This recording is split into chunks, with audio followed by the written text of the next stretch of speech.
আসসালামু আলাইকুম, সবাই ভালো আছেন? আমি ভালো আছি। এই যে দেখেন, আজকে হঠাৎ করে এই যে দেখেন তেলের পিঠা বানাবো তাল দিয়া।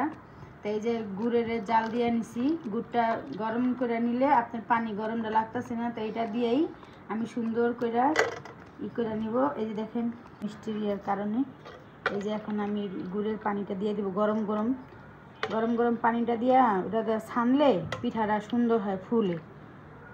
তেলের পিঠা হইলো আপনার হালকা কুসুম গরম পানি দিয়ে। এই যে দেখেন এরকম কইরা গুড় গরমটা নিয়ে ওই তেলের পিঠাটা সুন্দর হয়, ফুলে। অনেকের হাতে বলে তেলের পিঠা ফুলতে চায় না, তো আমি এইভাবে বানাবো। আপনারা দেখেন আমার মতো এইভাবে করে বানাইবেন, অবশ্যই ফুলবো। সুন্দর করে এরকম ছাইনা নিছি হালকা। এই যে গরম দিয়ে দিলাম তাল। তাল আমার অনেক আগের তাল, ফ্রিজে ছিল। এইভাবে ফ্রিজে রাখা দিলে আপনারা বানায় যখন ইচ্ছা তখন খাইতে পারেন।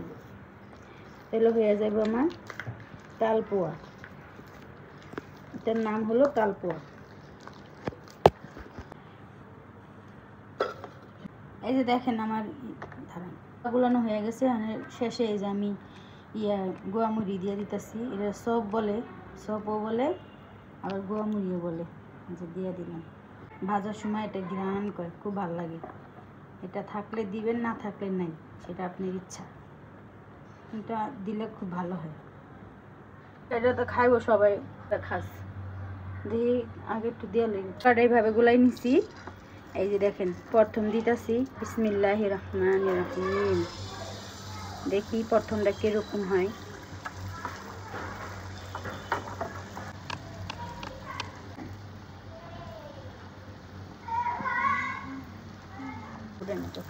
মাশাআল্লাহ মাশাআল্লাহ, দেখেন সুন্দর হয়েছে মাশাআল্লাহ।